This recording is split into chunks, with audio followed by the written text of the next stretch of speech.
छत्रपती शिवाजी महाराजांचा एकेरी उल्लेख शिवाजी कोण होता या पुस्तकाबद्दल मी जे काही मागे वक्तव्य केलं होतं त्यात जी शिवीगाळ केली होती त्याच्याबद्दल ऑलरेडी मी दिलगिरी व्यक्त केलेली आहे।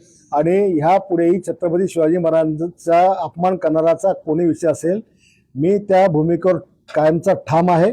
येणाऱ्या विधानसभेत सुद्धा मी तगलबाज शिवाजी असतील, शिवाजी कोण हे पुस्तकं असतील, या सगळ्या पुस्तकावर माननीय मुख्यमंत्री महोदयांना बंदी आणण्याकरता मी सभागृहास विनंती करेल। तो विषय मात्र राहणारच आहे।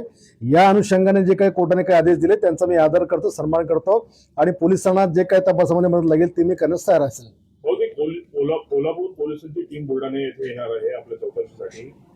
आपण कोल्हापूरला जाणार आहे की टीम इथे येणार आहे, काय माहिती आहे? मला जसं जसं पोलीस डिपार्टमेंटचे अधिकारी मला सांगतील मी तसं। भाऊ प्रशांत अंबिंचं त्यांची प्रतिक्रिया आहे की आमदार गायकवाड यांचे समर्थक मला शिवाय देतात, त्यांना अटक झाली। माझे महाराष्ट्रभर समर्थक आहे, मी काही मला ते काय अज्ञात समर्थक आहेत माझे, मी काही अनेकांना ओळखत नाही। महाराष्ट्रभर आहे, महाराष्ट्रामध्ये देशाच्या आहे, देशाच्या बाहेर आहे। आता कोणी जर मला काही करत असेल तर त्यांच्या भावना भडकत असतील, मी काय करू शकत नाही।